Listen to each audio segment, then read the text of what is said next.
this is not the Haftarah for the Shabbat. Why? Because this is the beginning of the special 4 parshiot that are read in preparation of Pesach. And they are, today is Shabbat Shekalim, that we're going to read about the shekel that was given to the temple prior to the holidays as a way of doing a census with a C, and as well as keeping some money in the bin, in the till, so they can do maintenance. Then you go from Shabbat Shekalim to Parashat Zachor, and that is, remember who your friends are. And Amalek was not one of them. And you could see how that trickled down all the way through, at least till Haman and Purim, and some people will take it further than that. We then go to the 3rd week of the 4, Shabbat Zachor. No, that was Zachor is the Amalek story. Right, right. Hold on. You have Shekalim, then you have, what's the next one? Zachor. Zachor. Yeah. To Para. You go to the Hefer to purify yourself if you're not. And then the 4th is Chodesh, which we all love. The month. What month? HaChodesh HaRishon, the 1st month, which also the first what? Very important. It's the 1st month, and it's the first of the very first mitzvah that is given to Am Yisrael. Good one. But it used to not be Nissan, it used to be Datsun. Yeah. Everybody take your eraser out and scratch that from the record. So in Judaism, you have the predictable, the parsha, Bereshis, Noach, Lech Lecha, is one station of that this is laid out, the Torah, and you have 54 parshiot. The other part of the year, vis-a-vis the Haftorahs are concerned, is you have the seasonal Haftorahs, or the special occasion Haftorahs. So now you get into this pre-Passover 4 Haftorahs. You also have the 10 weeks, the 3 weeks prior to Tisha B'Av, the 9th of Av, for the destruction of the Beit Hashem, the house of God, and the 7 subsequent weeks of the Shiva D'Nechemta, 7 weeks of comfort. Then you have other Haftorahs that actually is quite interesting because it supersedes the naming the Shabbat after the parasha. And what it does do is it takes the name of the Haftarah, that Shabbat. You have Shabbat Nachamu is one of them. Then you have more to the Shabbat Shuvah, the Shabbat of repentance. So you have these special Shabbotot that are named after the Haftorah, Shabbat Hagadol. then, today is the kicking off of the first of the special Torahs of the year that is seasonally adjusted. This one is called Shabbat Shekalim. I think the word shekel would have trickled into the nomenclature. If you're a New York City Jewish person, they would be familiar with, can I get some shekels? You owe me some shekels.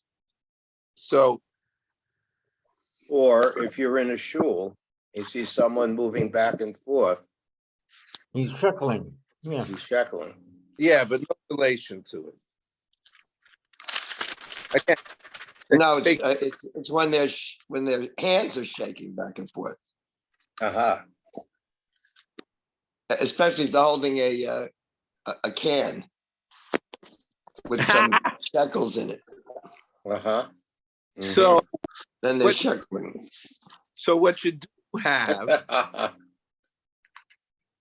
is the word shekel, which was the name of a coin. Now, there were no coins in the time of the writing of the Torah, minted coins. There were no minted coins in the time of the Nevi'im. Minted coins came closer to the year 0, where you began to have the Bar Kochva coins, and coins were a way of monetizing a measurement of a precious metal. In those days, primarily silver, not what you would think with a gold troy ounce. They were also made from other metals that were not considered today's 47th Street market as a precious metal. You might mention, Ruby, you might mention that at that time, silver sometimes was more precious than gold, interestingly enough.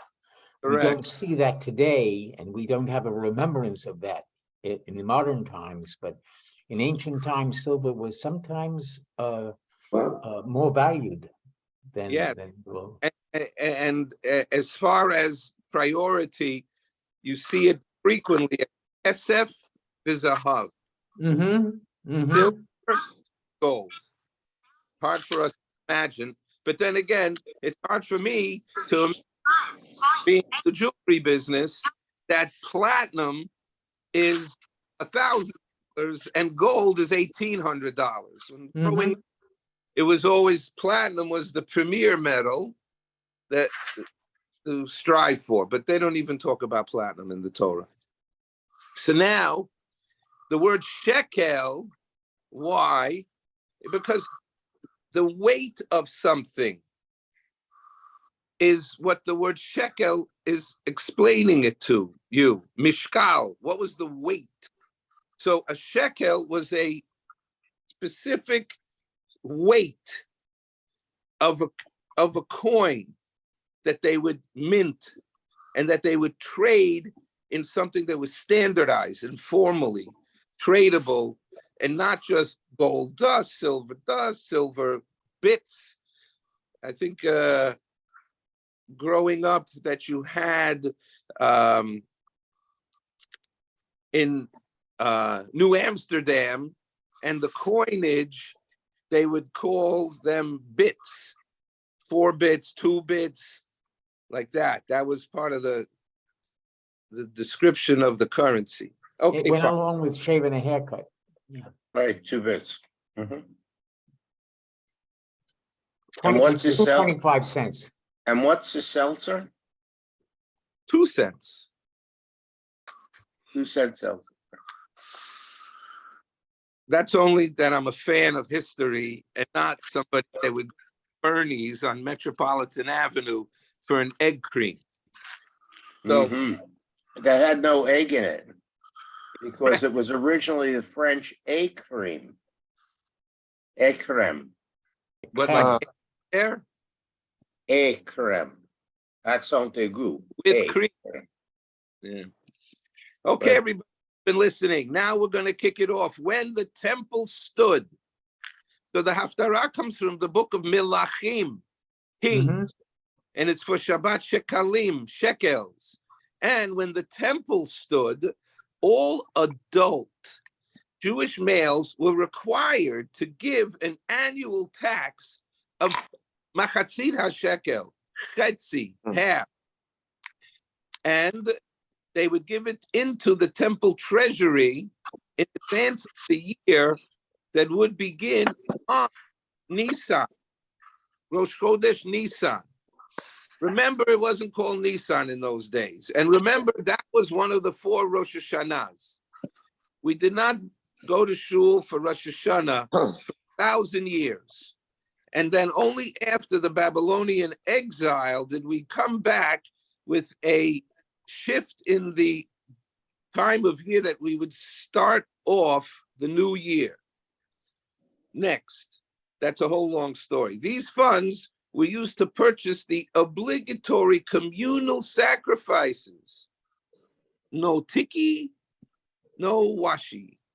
That would be offered up during that year. Preparations for this annual tax began a month prior to Nisan, which was the month called Adar, which we know had to be the 12th month because it would auto-correct the seasonality of the inception of the holiday season of the Exodus from Egypt holiday season.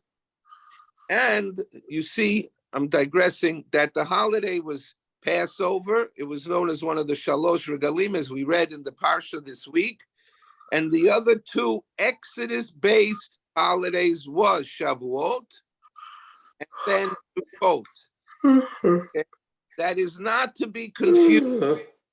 Agricultural 3 holidays based when we lived in the land of Israel, which was Chag HaAviv, the springtime holiday, which was celebrated simultaneous, concurrently, or in simple terms at the same time as Passover.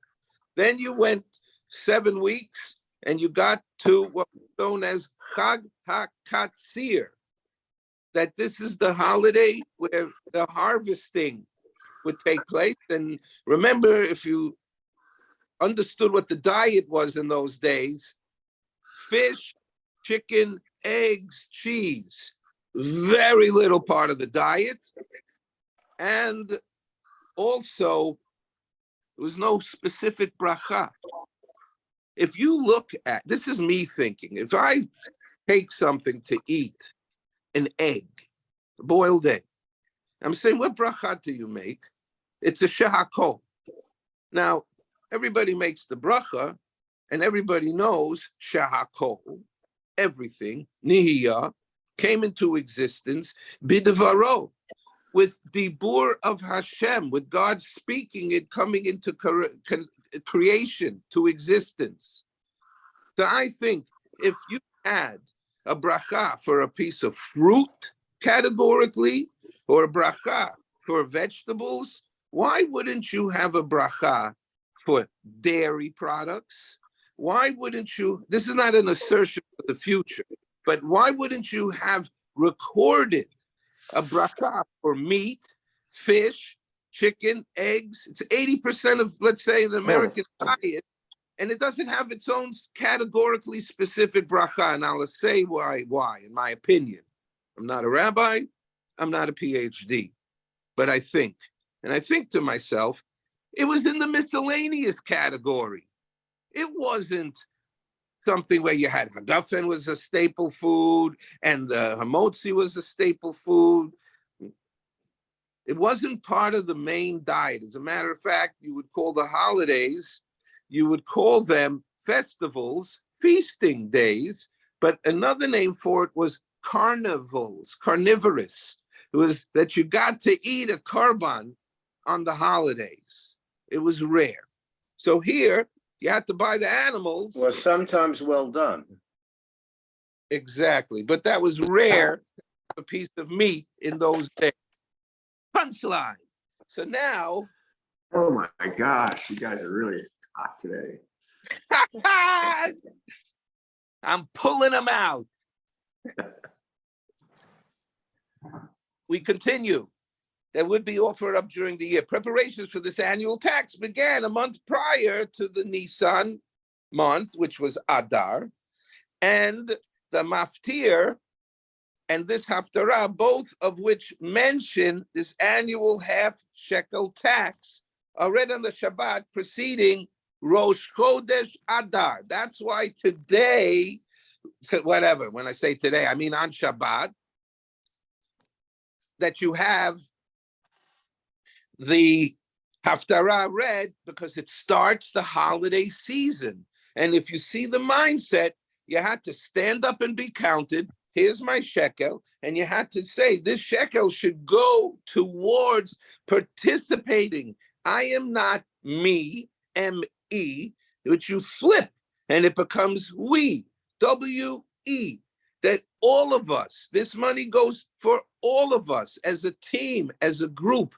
And we know from psychological studies, there's certain things that are accomplishable by an individual, and there's certain things that are only accomplishable as a team, as a group. And that you could see that with ant farms, or you could see that with baseball teams. In addition, we are taught that Hashem knew that one day Haman would pay the Persian king Achashverosh a huge number of shekels to harm Israel. So he forestalled the effect of these shekels by providing Israel with the merit of fulfilling the commandment to give shekels annually. So the energy that Haman wanted to say to use the shekels against us, we reverse the energy, mida keneged mida, measure for measure. So we're going to trump their attempt to decimate us. It is therefore appropriate to read about this commandment before the holiday of Purim, which occurs on the 14th of Adar, unless you live in Jerusalem and it's on the 15th of Adar, which celebrates our victory over Haman. So you can begin to see the seasonality of this Haftarah, the holiday season of Passover, and then also how you finish off the year and you finish off the history of the holidays that you learn about Purim, that you were in the Persian sovereignty. Here we go. That was the introduction for Abe Altman. Melachim Bet, Pasuk 17. Okay, so it's not starting at the beginning of the Haftarah, and we're clocking at 6:46. We got 30 minutes. Let's make it count. Vayichrot Yehoyada es habris bein Hashem uvein hamelech uvein ha'am lihios le'am laHashem uvein hamelech uvein ha'am. Translated, the king Yehoyada is the king, and No, the Kohen Gadol. Sorry, he enacted Yehoyada Kohen Gadol. Thank you, Dr. Goldfarb. Es habris, the covenant between the three parties here. Bein Hashem. Hashem was one part. Bein HaMelech. Sorry, that's what I was thinking about. Uvein Ha'am, and the people. So this was like a triaxle coil. Uvein Ha'am liyod la'am laHashem, Uvein HaMelech, and between the king and the people, namely, that the people should be loyal to Yehoash, their new king. And Yehoash has his own Haftarah. Vayavo kol am haaretz beis haba'al, 18. So now, all the people of the land came to the temple of Baal. Vayit suhu es mizbechosav, and they smashed the altars. So this is part of the Bedek Habayis. This is part of the getting rid of the quadrant. Sorry, not getting rid of. Start again. This is part of the quadrant where there was the presence of positive, the presence of negative. You go over to the absence of positive and the absence of negative. So here, what they're doing first is they're eliminating the negative. They're not doing positive, let's do positive. First, they go get rid of the negative. It's a good rule of thumb in life. The S Silam, and also the images, altars, images, Shibru, that they smashed. The Ace Maton, here, Kohen Haba'al. You know, we think of Kohanim, they're all Jews, even though you translate it into the word priest, which sounds Christian to me, but they were priests. And here, guess what? We didn't corner the market on priests because there was the Baalim, the people that followed Baal. And you see that even with the story of Eliyahu Hanavi, that you see Baal was one of the three, although there was numerous religions, but Baal was one of the primary religions. Baal, and then you had Asherah, and you had Molech, and primarily it was three deities that had sovereignty over war, agriculture, and fertility.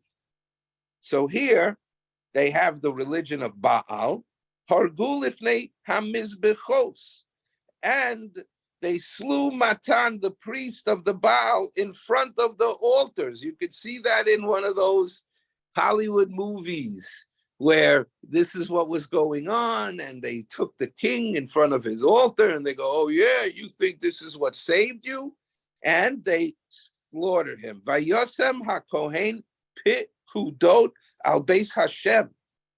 And now Yehoyada, the high priest, the Kohen Gadol, set up appointees over God's temple to guard it according to the law. So out with the Baals, and in with people that were going to observe, maintain, follow in God's ways. And Who was the king that who? was overthrown? It was a lady. Yeah. It was a Maybe I ought to Atalia. comment on that since that's pretty interesting now. Yeah.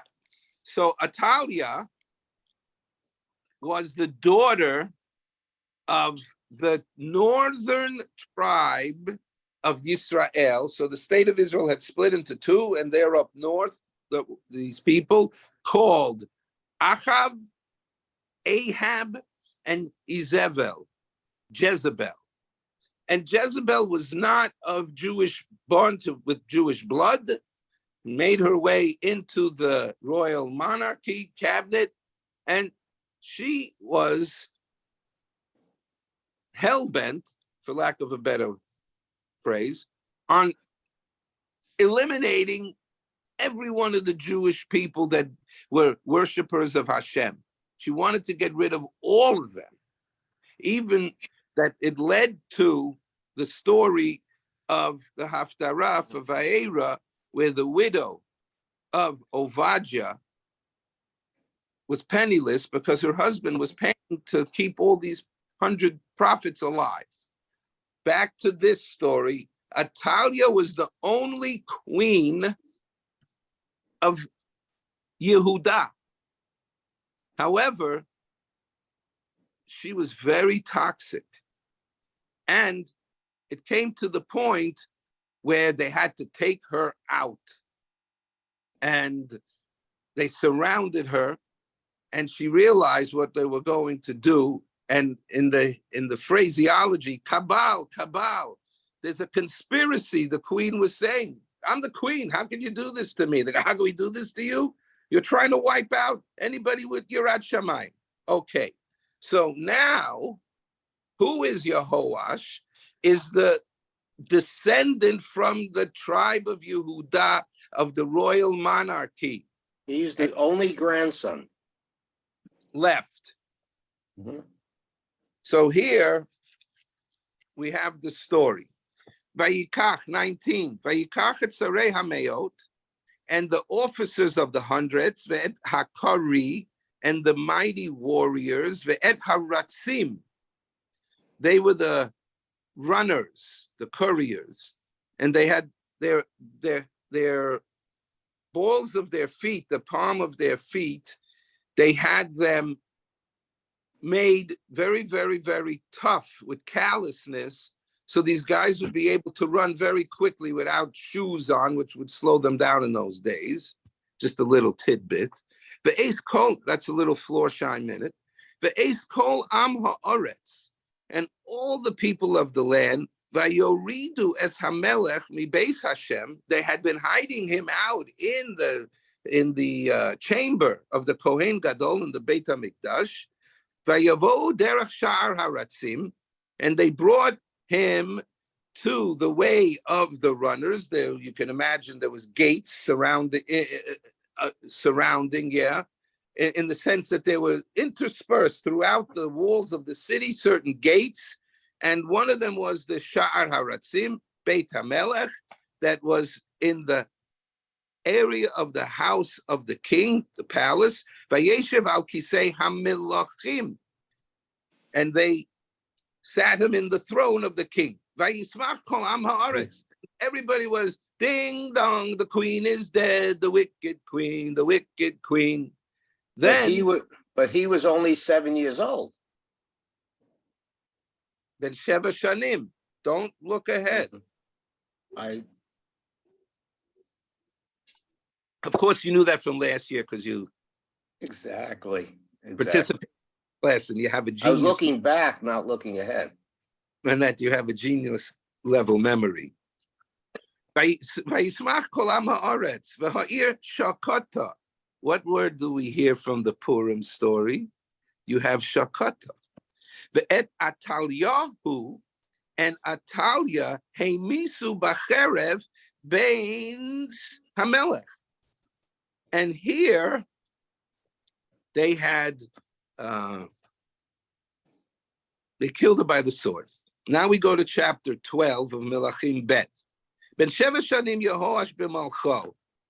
This is where the Ashkenazim begin. So that means up until then, the Ashkenazim didn't know this story. And this is the Sephardim. Now, Ben Sheva Shanim Yehoash b'malcho, and Yehoash was 7 years old when he became king. And then we roll forward to the next pasuk. I love this Haftorah, but then again, I say it almost every week. Bishnat Sheva leYehu, Malach Yehoash v'arba'im shana malach b'Yerushalayim. Notice Yerushalayim without the second yud. V'shem imo Tzviya mi be'er Shava. My mother's name in English was Sylvia. Her Hebrew name was Tzviya, and she was from Be'er Sheva. 3. Vayas Yehoash hayashar be'enei Hashem kol yamav. And it turns out Yehoash, he was a good king. Now let me roll back a little bit. It mentions here B'Sheva B'Shnat Sheva leYehu Malach Yehoash. Who was Yehu? He was the king from the northern tribes, that the way that they would be able to tell what year it was step. They would use here it's already open. to tell when it was taking place in the Yehuda, the Jewish calendar. So,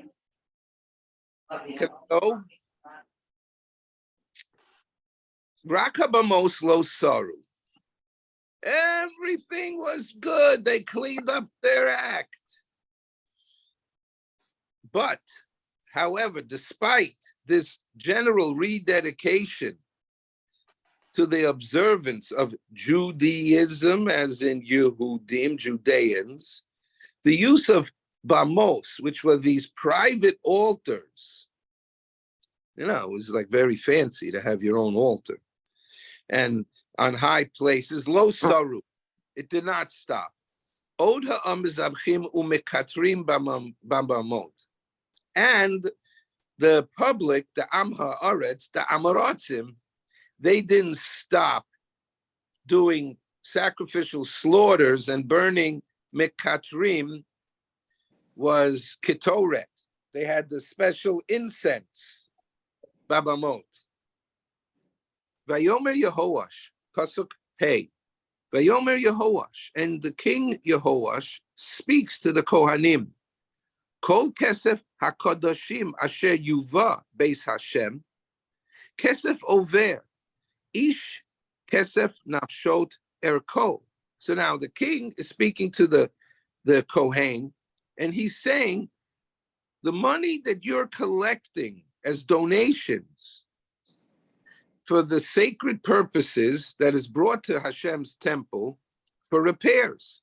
And I'm referring to specifically the half shekel tax and the money that was given by all the people who passed through the entry line, like by the turnstiles, to be counted for the census, and the money that the Torah designates as the value of the people whose value anyone donate. Like, how does that work? Person wants to give, he's got a kid and he's got a wife, so he wants to give 3 times sky, so he's going to give $54. So in the Torah, it gives you the value of each person, and later on it's going to tell you between 20 and 60 is this much, a male between 20 and 60 is this much, a female between 20 and 60. Anybody got any clue of what I'm talking about? Certainly. It's going to tell you exactly. If you want to give each thing for somebody in the family or just for one particular person, you give what the Torah tells you. You couldn't give more, you couldn't give less if you were giving. Like, you give more, you could do it for two for each, for a person, for 2, or you don't have to. But if you want to give something for the value of the person, they have the amounts listed in the Where Torah. is that found? Excuse me, Rick, where is that found? I missed it, what you were saying. It's in, I think it's in Parshas Bahar. Okay, And it thanks. tells you a male from 5 to 20 and 20 to Right. 60 and stuff, and from 60 older than 60, it tells you male and female. It enumerates the amounts. Thanks. Vav 6. Yechula HaKohanim ish makaro, that the Kohanim must take the money for themselves. V'hem yechazku et bet hakabayit l'chol asher yimotzei sham bodek.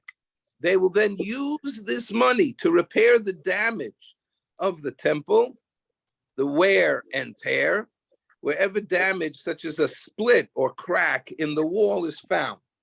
So the king spoke to the priests and he says, you're on your honor system.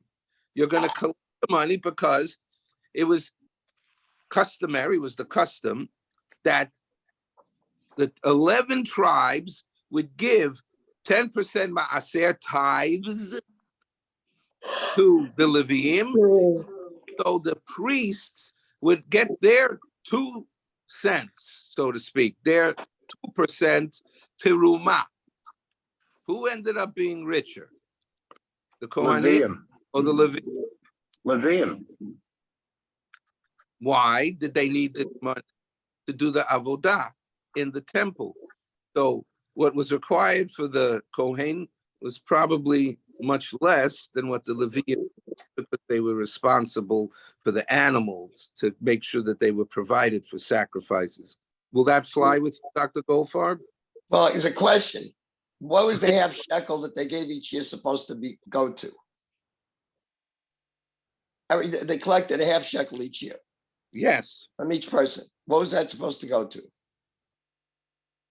Census and No, Building. what did that money go to? Beta Kabayas. Well, I thought it went to the korbanos that were being brought, like the Yeah. korban tamid. So everybody would have part in the korban tamid. Oh, good. That's a good idea. Now, that may be a good idea, but where are they getting the money to are they allowed to divert that money, which is supposed to go to Korbanos to fix up for a building campaign? Can you do that in the shul? I know somebody gives money for the, for more Sidurim. Can you divert that to a building campaign? Seems like what the issue is here, no? It was earmarked for something specific. 7. Zion. And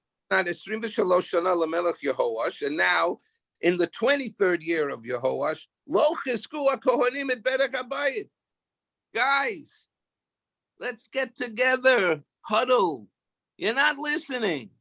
Vayikra HaMelech Yehoash liYehoyada HaKohen v'laKohanim, and the righteous king Yehoash Vayomer Alehem, and he speaks to them. Madua einchem mecharkim et berek haboyis. You're collecting the money, you ain't doing your job. Va'ata, and now al tikhu kesef me'es makorechem. Do not collect money from Makir, Lahakir, the people you recognize. Oh, Joe, oh, David, right? God is saying, the king is saying to the Kohanim, stop taking money from, your good buddies. I'm in with the king. I'm in with the priest. I'm in with the Levites. Ki levedek habayis titnuhu, that you are going to do a reset because you forgot what you're doing. Vayeosu hakohanim, and the Kohanim agreed, livilti, that not to take Beli, to go without kechat kesef me'et ha'am, to taking the money from the nation, ulivilti chazek et berek habayis. And what they did is that they would now repair the damage of the temple it says, and not to repair the damage of the temple from their own money anymore. They were not to take the money for themselves and then redistribute it. Yud. Eikach Yehoyada HaKohen, and now Yehoyada, the Kohen, takes Aaron. He takes a chest, Echad, Vayikov, Chor Bidalto, and he bored a hole in the door of the chest, Vayiteno so Eitzel HaMizbeach, and he put it in place to the right of the altar, Miyamin, to the right, Bevo Ish. And when someone would come, Beis Hashem, see, this is how they call that building. They don't call it Beit HaMikdash. It is not called Beit HaMikdash. It's called Beit Yud-Kei Vav-Kei, the house of God. V'nosnu shama haKohanim, and then, as somebody comes in to the house of God, v'nosnu shama, and there they will give the Kohanim, Shomrei Hasaf, the guards of the threshold, as Kol HaKesef, all the money, Hamuvah Beis Hashem, that was brought into God's temple, into it. So the Koretic, he's established a catch to catch the money system. Vayhi Kirosam, 11. Ki Rav HaKesef Ba'aron. Whenever they saw that there was a lot of money in the chest, like in the pushka in shul, when it's full, Vaya'al, and now Sofer HaMelech, the king's scribe, the HaKohen Gadol, and the high priest, Vayotzuru, they emptied Vayimnu es HaKesef Hanimsa Beis Hashem, and they packed and counted the money that was brought to Hashem's temple. V'nosnu es HaKesef, Yud Beis, 12, and they would give the money Hamituchon, that would be given Al Yedei Osei HaMelacha HaMufekodim, and that they would give the counted money into the hands of the treasurers who were appointed in God's temple over the foremen of the work. Vayotziu lechorshei ha'etz, and now they're giving the money. Charoshet is laborers of the tree, in other words, carpenters. V'labonim, and the architects, ha'osim beis Hashem, that are doing the work on the temple. 13. Ve lagodrim, and to the Masons. You know, you have this organization, this group, the Freemasons. So here they're using the word Masons, the lagodrim, which would be ulechotzveha, and stone cutters, viliknos eitzim, that those are the ones, it says, sorry, new stones from the mountains, vilagodrim ulechotzveha even, and to hire iron and copper craftsmen. This was all that was going on in the renovation, to buy wood, viliknot eitzim, ve'avnei machsev, and quarried stones. Chotsev is quarriers. Lechazek et berek habayis, that they would be repairing the damage for God's temple. Ulechol asher yetzeu al habayis lechozka, and all else that was spent on repairing the temple. 14. Ach, lo ye'osa beis Hashem. However, no silver pitchers were lo ye'osa beis Hashem sipot, that they would not make pitchers of kesef, and here is mizamrot, and to musical instruments. What did you need musical instruments in the temple? Well, they had a Levitical orchestra, and the strings would break, or something would happen. So here, no musical instruments was being funded by this. Mizrakot were these basins. Why? Because in the word mizrakot, lizrok, they would stick their fingers in the blood in the basin, and they would sprinkle it by throwing it. Chatzotzrot, those are trumpets. And kol kli zahav, and all the vessels of gold, uchli chosef, and silver, min hakesef, from the money. Here the word kesef means money. Hamuva beis Hashem, muva, that was brought to, given to the house of God. Kila osei hamalacha yitnuhu. Rather, the supervisors gave the money to the foremen that were doing the work, that they would pay directly. V'chisku bo et beis Hashem, and that way the work would get done. People would donate the money. They would probably feel more comfortable. I know that the money is going to good use. It's not going, that the people in the temple that were employees were living high on the hog. Bad choice of words. 16. Certainly not high on the hog. No, not in the temple. Correct. So they said, don't be a pig about the money. V'lo yichashvu et ha'anashim asher yitnu et ha'kesef al yodam.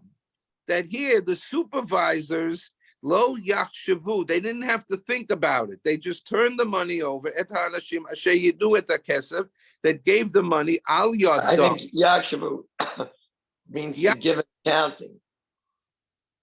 Yakshavu, I think, means they didn't have to give an accounting. They didn't have to worry about transparency. They didn't have to account for everything the money they collected. They would just trust it. So I jumped to the conclusion that Yachshavu was that they didn't have to put their mind to it. Lachshov, they didn't have to think about it. They got money. They said, here, what do you need? I think it's referring to the people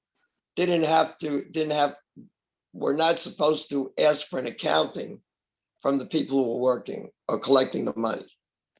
For example, it says here, the treasurers into whose hand they gave the money to give to the foremen over the work, for they did the work honestly. And the supervisors, therefore, did not suspect them from any wrongdoing.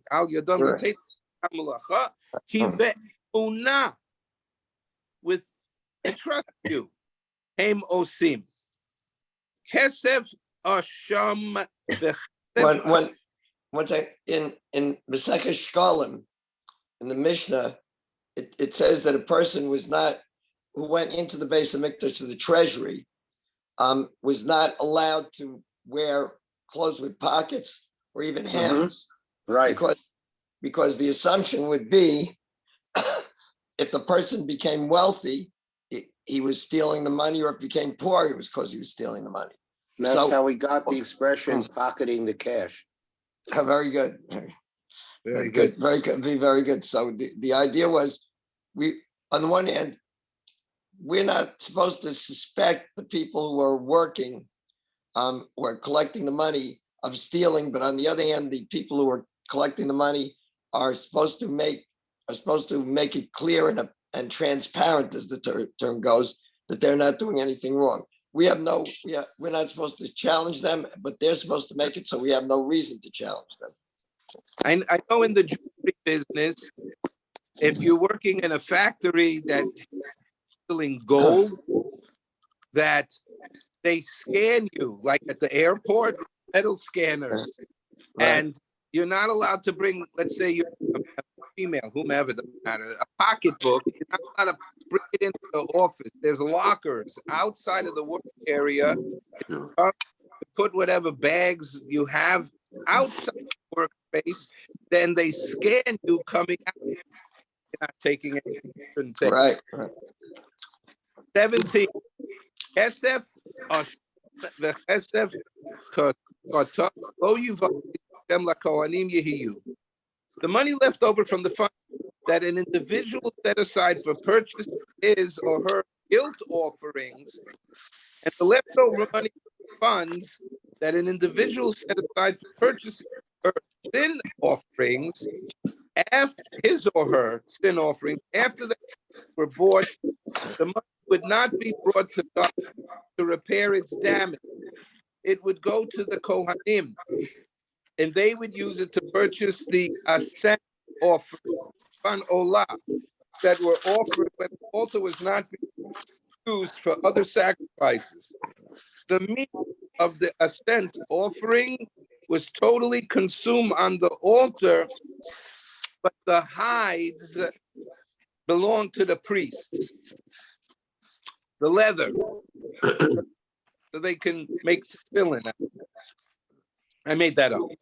So this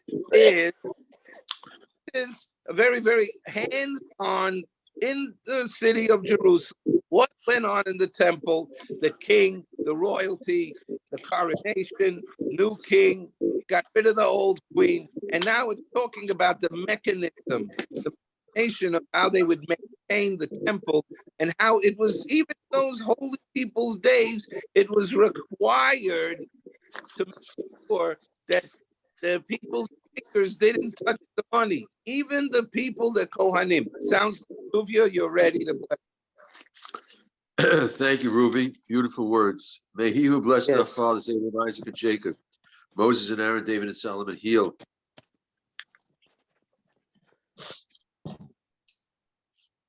In the merit of our learning, may the Holy One, blessed be he, be filled with mercy for them, to restore them to health and to cure them, to strengthen them and to invigorate them. And may he hasten to send them from heaven a complete recovery to all their bodily parts and veins, among the other sick people of Israel, a healing of spirit and a healing of body. And let us say amen. And those that need Amen. shidduchim should have Amen. shidduchim. And those that need panasa should have panasa. And our children and children's children should go to Torah, to chuppah, to mitzvahs, and good health. Have a wonderful Amen. Shabbos, everybody. Okay. Just good a job. quick word from the Go- good Chumash.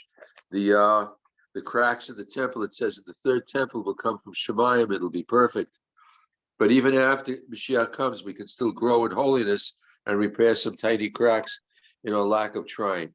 Mhm. So the future is bright. Grow old with me, the best is yet to be. It was by Robert Browning. Mhm. Thank you. Great, great. Mhm.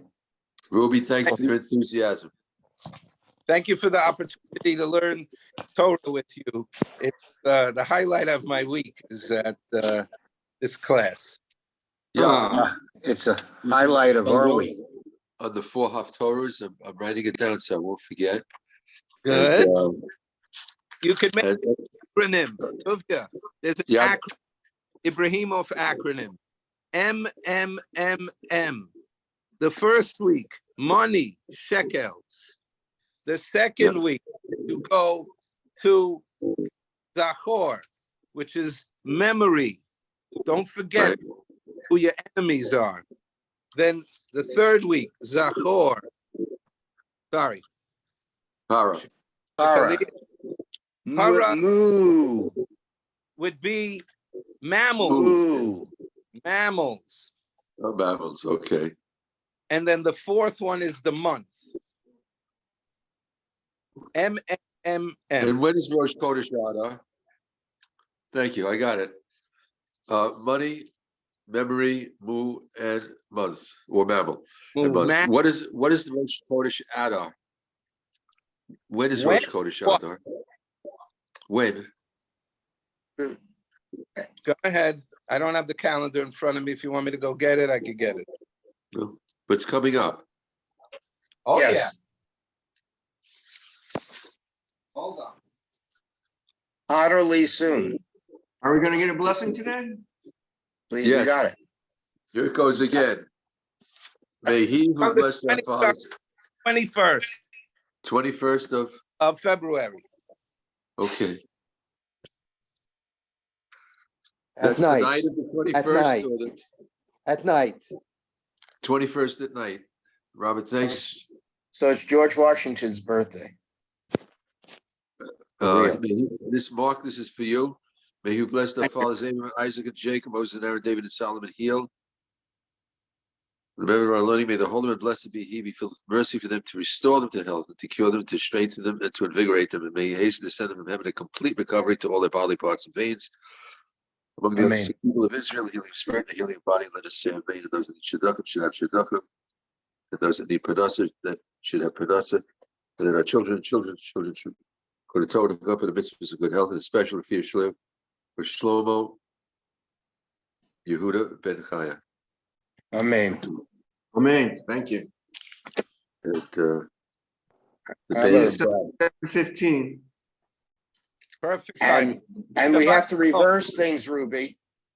What's Now we that? have to first eliminate the negative, then accentuate the positive. Okay. Have a Sunday good is one. what time? 7:30? 7:30. What's the question? What time is it? 7:30 on Sunday, 7:30? 7:30. Bonus. Okay. Sheldon, I hope you gave back as good as whoever gave it to you on your nose. Oh, you just should see what he looks like. Oh my I God. bet. Those- Poor Mike Tyson. Oh, he sure got it. He got his finally. Mhm. Okay. Have a good one. Two. Shabbos, everybody. Shabbos, everybody. Good job. Shabbos.